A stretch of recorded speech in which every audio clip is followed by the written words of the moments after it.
ملأ السماء النور حين تألقت بمدى العيون مساجد ومنار.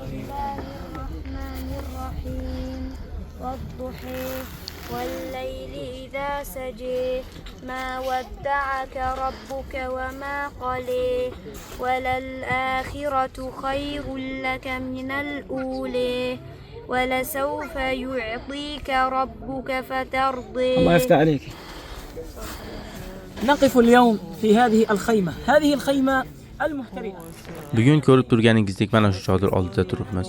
Bu yaroqsiz holga kelgan, eski va yirtilgan chodirdir. Mana shu chodir ichida Sajo ismli bu kichkina qizcha yashaydi. U ilm talab qilishga juda katta ishtiyoq bilan yondashadi. Bu qiz Qur'oni Karimni to'liq yod olgan. Ko'plab matnlarni Jazariya, Tuhfa, Shotibiyya, Rohabiyya kabi bundan boshqa bir qancha muhim matnlarni ham yod olgan. Urush boshlangandan beri ilm ma'rifatga bo'lgan barcha qiyinchiliklarga qaramay, u o'qishni to'xtatmadi. U o'qish va yozishda yordam beradigan qurilmasini ham yo'qotgan bo'lsa-da, ilm yo'lida davom etishni istadi va suskashlik qilmadi. Shu sababli unga ilm talab qilish yo'lida yordam berishlik, imkon yaratishlik bu bizning burchimizdir. Bugun biz bu oilaga yangi chodir o'rnatib beramiz. Bu ularga yordam sifatida bera oladigan eng kam narsamizdir. Umid qilamizki, bu chodir yozning jazirama issig'idan, qishning sovuqlaridan asraydi va uning ilm yo'lida davom etishiga yordamchi bo'ladi. Allohdan so'raymizki, u kelajakda islom va musulmonlarga foydali inson bo'lib yetishsin. Shuningdek, bu chodirni yetkazishlik uchun hissa qo'shgan, bu qizning yuziga tabassum olib kelishga sabab bo'lgan barcha ihson egalarini Alloh eng go'zal ajr bilan mukofotlasin.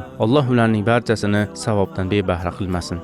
وأن يكون سببا في إيصال هذه الطفلة مسيرتها العلمية أن يزيغ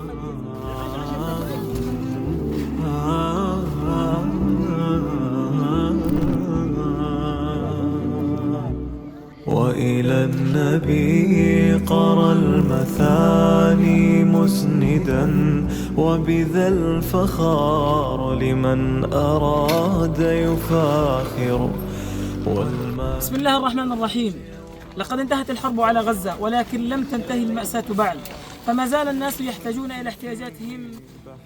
G'azoda urush tugagan bo'lsa-da, ammo fojia tugagani yo'q. Odamlar hanuzgacha tirik qolishlik uchun zarur bo'lgan eng asosiy narsalarga muhtojdirlar. Hali hamon ular ovqatga, ichimlik suvga, boshpanaga muhtojdirlar. Bugun 2025-yil 19-noyabr haftaning chorshanba kuni. Allohning fazli bilan biz yirtilib ketgan, yozning issig'iga ham, qishning sovug'iga ham chida olmaydigan bir oilaga yangi sifatli chodir yetkazib berdik. Bu yordam Allohning fazli va Imom Buxoriy vaqfi ko'magi bilan Ayranburgdagi savobtalab dehqonlarning saxovatli ihsonlari bilan amalga oshdi. Alloh ularning amalini qabul qilsin, mol-mulklariga va farzandlariga baraka bersin.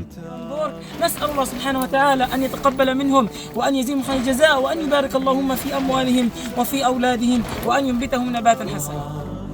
ماثر محمودة ولدى الحساب ماثر وبشائر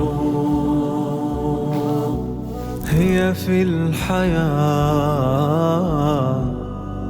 مآثير محمودة ولدى الحساب ماثر وبشائر.